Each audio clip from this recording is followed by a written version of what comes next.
Next one I want to get to is DK Metcalf. So this DK Metcalf, wide receiver in the NFL, who is phenomenal at what he does. He's got one of those Calvin Johnson type of bodies for some of you guys that follow football closely.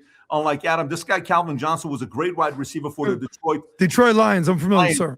He had a nickname. What was Megatron? His nickname? Yeah, Megatron. Right?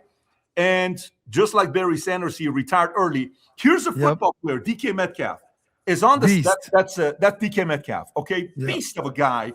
And I actually like the way he plays.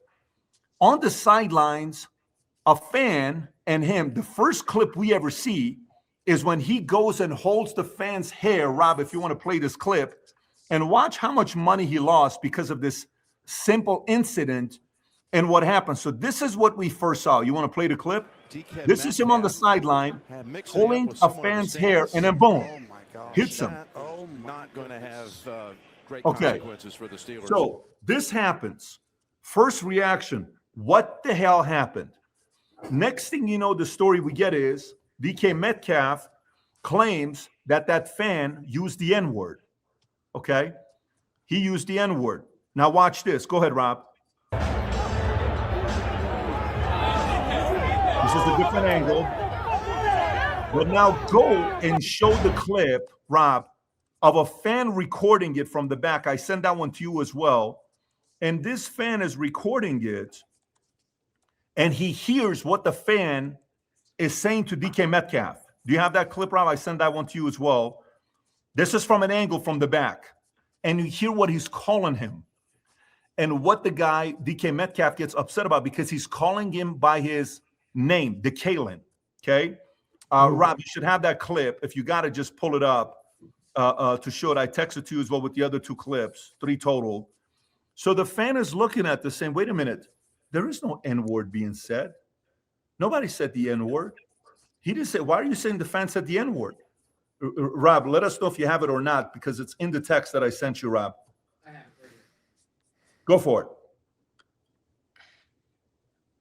Rob, do you have to watch it? No, not this one, Rob. Not this one. No, that's the last one I want you to show. I want you to show the other one I sent you that shows that the fan is from the other angle that shows the fan is do you have that one or you don't have that one? The fan shows, let me go to this one. You got to see this one. Hang on one second. Oh, yeah. Yeah, the other fan video. Yeah, it's another fan video from the back. Let me witness. See. Is this the one? Yeah, there it is. I found it. So let me send this to you, Rob.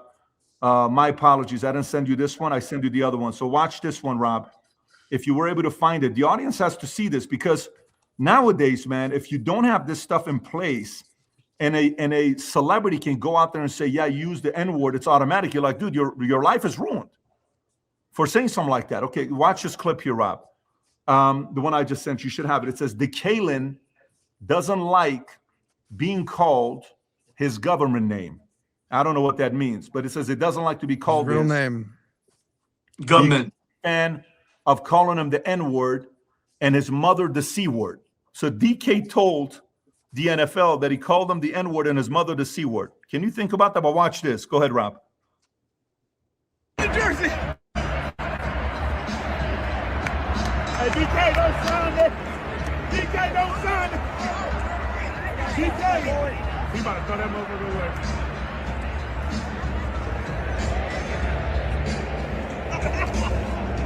Man. He knows the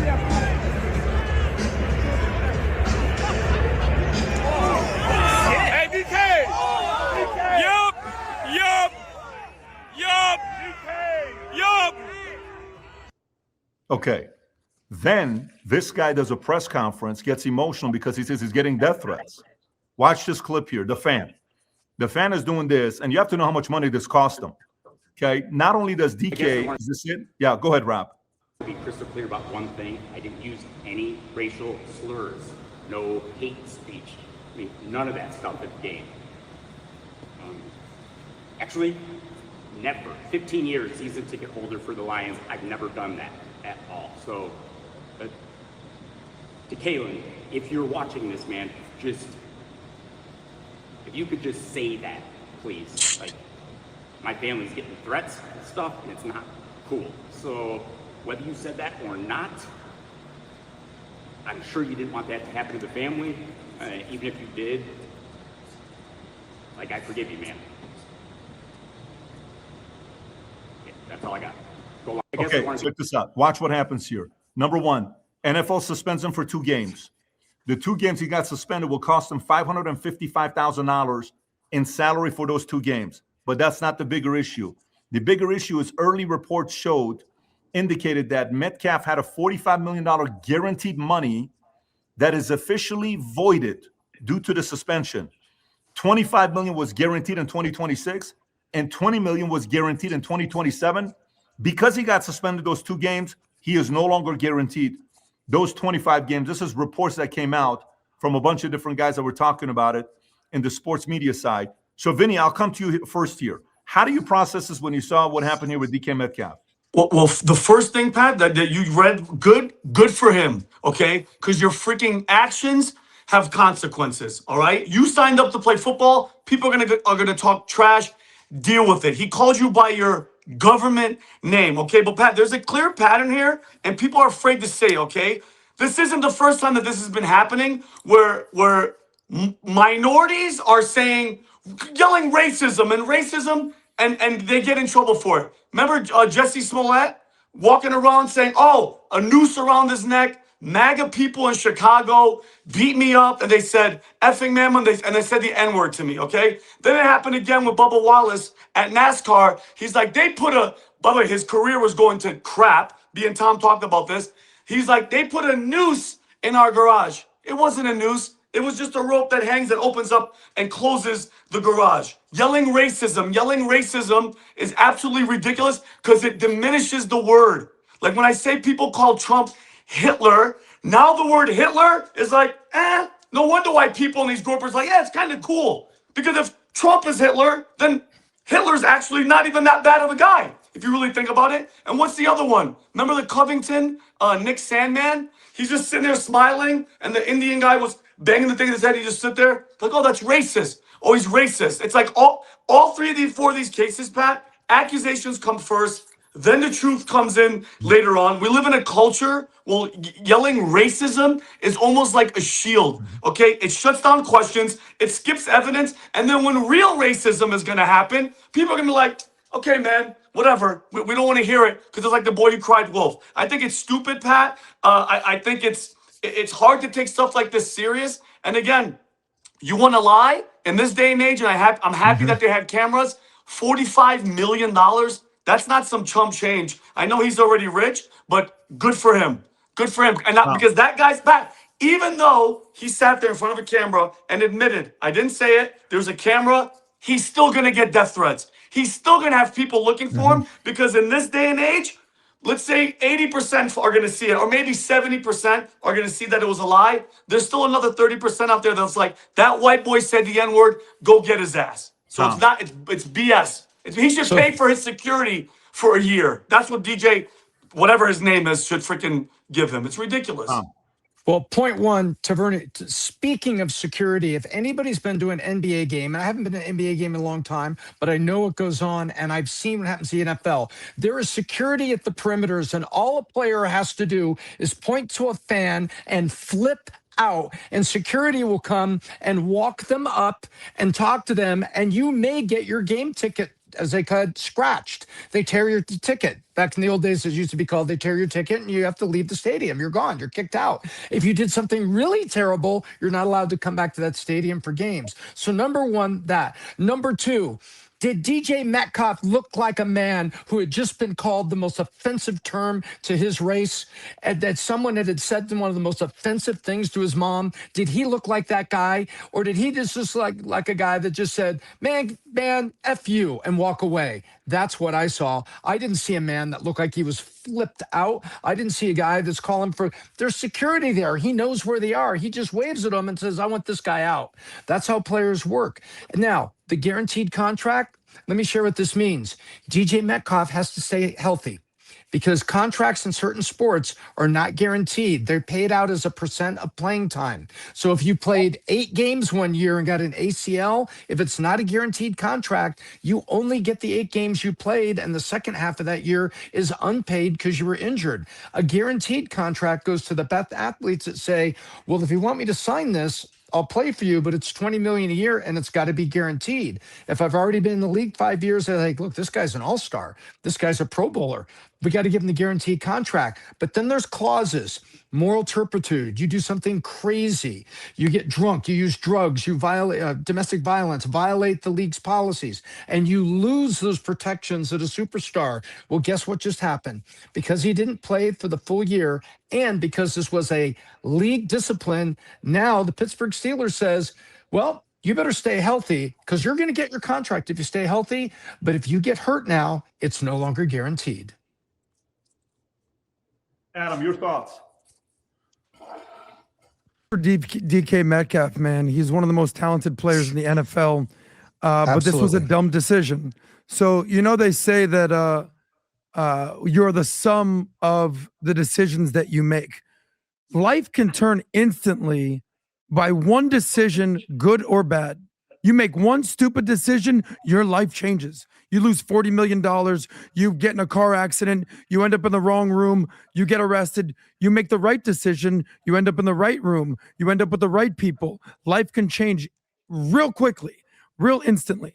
So what's the message here for DK Metcalf and to the people out there? Make smart decisions, because one stupid decision can cost you money, your reputation, possibly even your life and your legacy. And this comes down to leadership, because DK Metcalf I think he's played for Seattle the last 6 seasons. I want to say this is his first year in Pittsburgh. The head coach is a Hall of Fame coach, Mike Tomlin. Their quarterback is the oldest quarterback in the league, Aaron Rodgers. Leaders on leaders on leaders. How did they not get to him before this? You know, you said on the last episode, PBD, it starts with the top leadership. How do you not understand that you can't do things like this? You know what this is reminiscent of? Who were they playing? The Detroit Lions? This game was in Detroit. We had a guy on the podcast not too long ago, Ron Artest, Meta World Peace, famous not for what his on the court play, but for his off the court antics that led to the Malice in the Palace.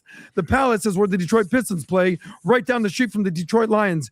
NFL players, NBA players, professional athletes, be very careful before you travel to Detroit, because you might end up fist fighting a fan and end up getting suspended and losing millions of dollars. Buyer beware, Detroit. Bad boys. There you go. Okay, so $45 million, which, by the way, no one knows whether the Steelers are going to imply those sanctions and fines against them with a $45 million. They can choose to say, you know, that they're not going to do that. Matter of fact, Vinny just sent a story right now saying that he reportedly, the Steelers are not going to be imposing those $45 million guaranteed, you know, protocols on them. That's a Steelers decision. Okay. Yeah. And by the way, Steelers coach is a player's coach and they love playing for him. But the NFL has got to be able to say something about this, to say you can't just drop those 2 words. If you investigate and that didn't happen, the NFL is responsible for saying, nope, the fan never said that, because then the NFL is not protecting the fans, which is the fans that keeps the business, the company in business. So we'll see this whole thing's in the end. Pat, a 10-year season ticket holder in Detroit, 15. A white guy yelling, 15, I'm sorry, yelling the N-word in Detroit where black people surrounded. How stupid does that sound? No, I don't think. Ignorant do you think that guy is? 15 years in there, and he's always been going at DJ Metcalf. He's going to yell the N-word right there in front of everybody. Yeah, I believe that. I'm with Vinny on this. I'm with Vinny on this. It's absolutely ridiculous. Chance. By the way, if he was shutting that, everyone around him would have whooped his ass. So, DK, this is on you, brother. Right now, with everything that's happening, I think the spiritual battle that the nation, that the world is going through right now, I think it's more obvious than I think it's ever been. And I think letting people know, I was watching Gladiator, and they kept saying, hold the line. I watched another movie. I was watching Game of Thrones. Hold the line. When it comes to Christianity and your spirituality, I think having faith and not caring about anything. Dylan, I actually, Pat, and you remember this on the plane coming here. Guys, on the flight here, the turbulence was so bad. I have my biggest fear of all is flying. Ask Pat. I'm sitting next to Pat.